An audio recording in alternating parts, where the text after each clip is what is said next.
বিয়ের ২ বছর পর প্রতিবন্ধী শিশু জন্ম দেওয়ার কারণে আমার স্বামী আমাকে ডিভোর্স দেন। ডিভোর্সের মাত্র ১৫ দিন পর আমার সেই ছোট্ট সন্তানটাও মারা যায়। আজ ঠিক ১০ বছর পর সেই মানুষটাই তার ৪ বছরের প্রতিবন্ধী শিশুকে চিকিৎসা করাতে আমার চেম্বারের সামনে দাঁড়িয়ে আছে। ১ মাসের মধ্যে আমি স্বামী আর সন্তান দুজনকেই হারিয়েছিলাম। তখন মনে হয়েছিল আমার জীবনটা যেন একেবারে শেষ হয়ে গেছে। ১০ বছর পর সেই মানুষটাই তার ৪ বছরের প্রতিবন্ধী শিশুকে চিকিৎসা করাতে আমার চেম্বারের সামনে দাঁড়িয়ে আছে। সে কোনোদিন কল্পনাও করেনি যাকে একদিন অবহেলা ঘৃণা করে ছেড়ে গিয়েছিল, সেই মেয়েটাই একদিন এমবিবিএস ডাক্তার হয়ে তার সন্তানের শেষ ভরসা হবে। ডিভোর্সের পর সন্তানের মৃত্যুর শোক আমাকে ভেতর থেকে একেবারে ভেঙে দিয়েছিল।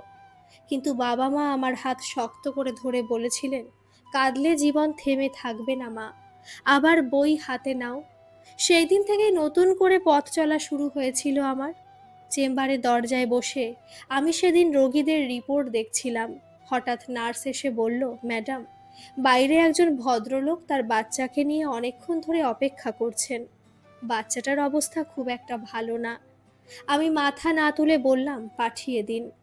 দরজা খুলতেই আমার হাতে থাকা কলমটা থেমে গেল। আমার সামনে দাঁড়িয়ে থাকা মানুষটাকে চিনতে ১ সেকেন্ডও লাগেনি। রাহাত, আমার সাবেক স্বামী। তবে আগের সেই আত্মবিশ্বাসী হাসিখুশি মানুষটা যেন কোথাও হারিয়ে গেছে। চোখের নিচে কালি, এলোমেলো দাড়ি, মুখে ক্লান্তির ছাপ। তার পাশে ৪ বছরের একটি ছোট ছেলে। শিশুটি বাবাকে শক্ত করে ধরে আছে, তার চোখে এক ধরনের অসহায়ত্ব। রাহাতও আমাকে দেখে স্থির হয়ে গেল। তার চোখ বড় হয়ে গেল বিস্ময়ে। "তুমি? তুমি নীলা?" আমি শান্ত গলায় বললাম, "হ্যাঁ, বসুন। আগে বাচ্চাটাকে দেখি।" সে যেন এখনো বিশ্বাস করতে পারছে না।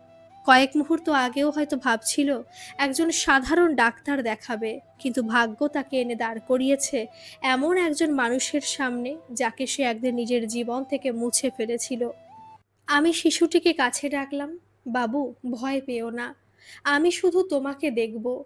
ছেলেটা কোনো উত্তর দিল না, শুধু বাবার হাত আরো শক্ত করে ধরল। আমি ধৈর্য ধরে পরীক্ষা শুরু করলাম। মাঝে মাঝে ওর মাথায় হাত বুলিয়ে দিলাম। চিকিৎসক হিসেবে আমার কাছে সব শিশুই সমান। কোনো শিশুর প্রতি আমার কখনো রাগ হতে পারে না। পরীক্ষা শেষ করে রিপোর্ট লিখতে লিখতে আমি জিজ্ঞেস করলাম, "কি সমস্যা?"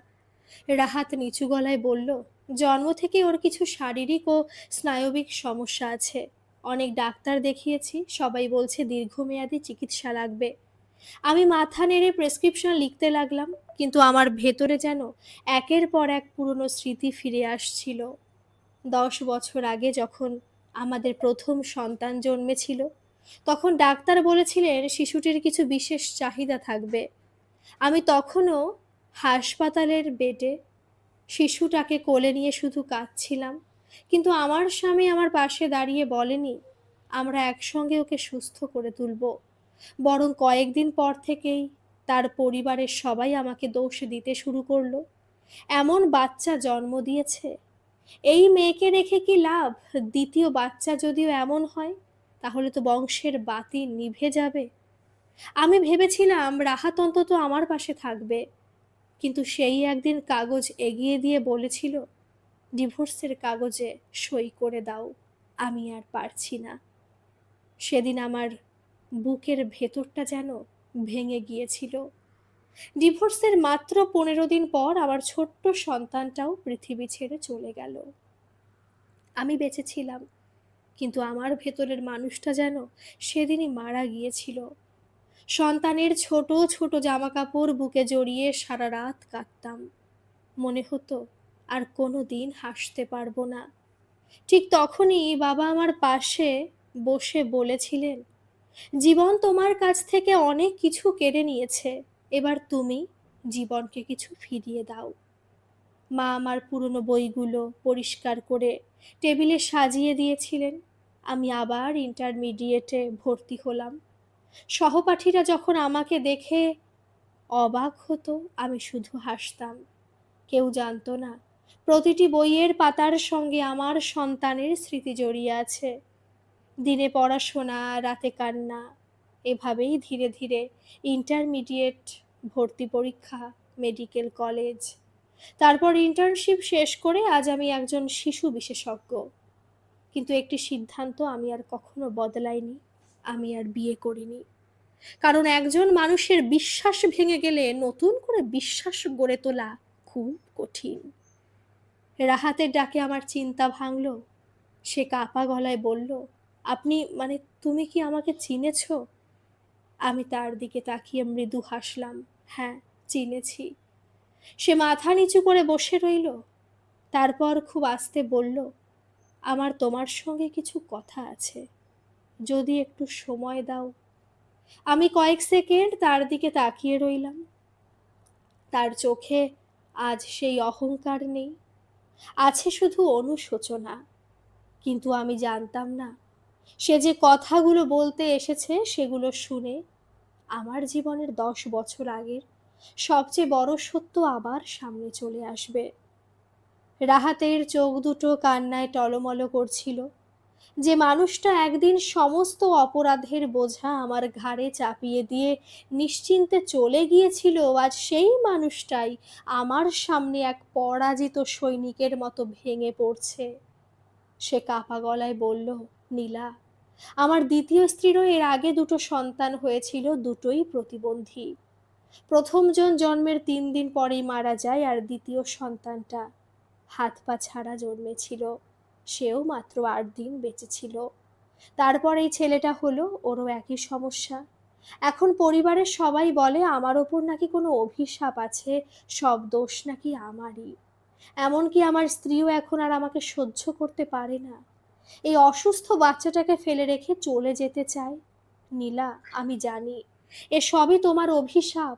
তুমি আর আমাদের নিষ্পাপ বাচ্চাটা যে কত কষ্ট পেয়েছিলে তারই শাস্তি পাচ্ছি আমি। কথাগুলো বলে রাহাত দুহাতে মুখ ঢেকে কেঁদে ফেলল। আমি কিছুক্ষণ চুপচাপ তার দিকে তাকিয়ে রইলাম। মনে পড়ে গেল 10 বছর আগের কথা। সেদিন হাসপাতালের বেডে শুয়ে যখন আমি কেঁদেছিলাম, তখন রাহাত আমার অশ্রুকে নাটক বলেছিল। আর আজ সে নিজে অশ্রু ফেলছে। কিন্তু আমার ভেতরে আজ কোনো প্রতিশোধের আনন্দ নেই, পুরনো কোনো ক্ষোভও নেই। আছে শুধু এক ধরনের অদ্ভুত নীরবতা। আমি শান্ত কণ্ঠে বললাম, আমি আপনাকে কখনো কোনো অভিশাপ দিইনি রাহাত সাহেব। অভিশাপ দেওয়ার মতো মন আমার কোনো দিন ছিল না, আজও নেই। আর চিকিৎসা বিজ্ঞান বলে বংশগত বা জেনেটিক জটিলতার কারণে এমনটা হতে পারে। এর সঙ্গে কোনো অভিশাপের সম্পর্ক নেই, সব ওপরওয়ালার ইচ্ছে। আপনি অতীত নিয়ে পড়ে না থেকে সন্তানটার সঠিক যত্ন নিন। ও আপনাকে খুব ভরসা করে। এবার আপনি আসুন, বাইরে আরো অনেক রোগী অপেক্ষা করছে, চাপ বাড়ছে। রাহাত আর একটি কথাও বলতে পারল না। একরাশ লজ্জার অনুশোচনার বোঝা বুকে নিয়ে ছেলের ছোট্ট হাতটি ধরে সে ধীরে ধীরে আমার রুম থেকে বেরিয়ে গেল। তার যাওয়ার পথের দিকে তাকিয়ে আমার মনে হলো, ভাগ্য মাঝে মাঝে মানুষকে এমন এক মোড়ে এনে দাঁড় করায় যেখানে আয়নার সামনে দাঁড়ালেও নিজের মুখ দেখতে ভয় লাগে। রাহাত আজ নিজের তৈরি করা সে আয়নার সামনেই দাঁড়িয়েছে। হাসপাতালের থেকে বের হয়ে গাড়িতে ওঠার পর বুক চিরে একটা দীর্ঘশ্বাস বেরিয়ে এলো। রাহাতের চরম অনুশোচনা আমাকে আজ এক অদ্ভুত সত্যের মুখোমুখি দাঁড় করিয়ে দিল। আমি বুঝেছি, অতীতের বিষাক্ত স্মৃতিগুলোকে ধরে রেখে নিজেকে কষ্ট দেওয়ার কোনো মানে হয় না। জীবন তো থেমে থাকে না, তবে কেন আমি একটা ভাঙা বিশ্বাসের ওপর দাঁড়িয়ে নিজের ভবিষ্যৎকে আটকে রাখবো? আমি ফোনটা বের করে মাকে কল দিলাম। রিং হতেই মা ধরে বললেন, বল মানিলা, ডিউটি শেষ হলো? আমি একটু থেমে শক্ত গলায় বললাম, মা, আমি বিয়েতে রাজি। তোমরা যেখানে বলবে, যে সিদ্ধান্ত নেবে, আমি তাতেই রাজি। সব ব্যবস্থা করো। ওপাশ থেকে মা যেন নিজের কানকেও বিশ্বাস করতে পারছিলেন না।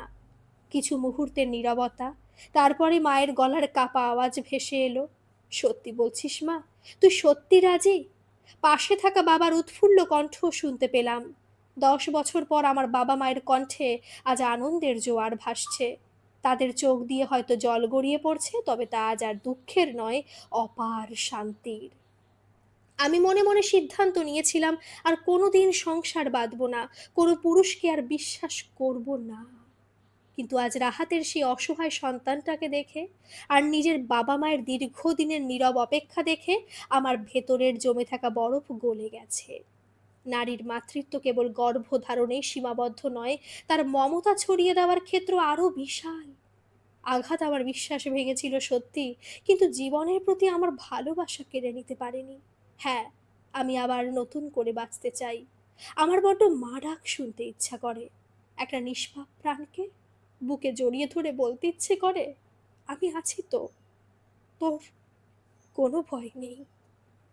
আজকের এই গল্পটি আপনাদের কেমন লাগলো বন্ধুরা অবশ্যই কমেন্ট করে জানাবেন। আর যারা নতুন এসেছেন এই চ্যানেলে তারা প্লিজ একটা সাবস্ক্রাইব করে আমার পাশে থাকবেন। ধন্যবাদ।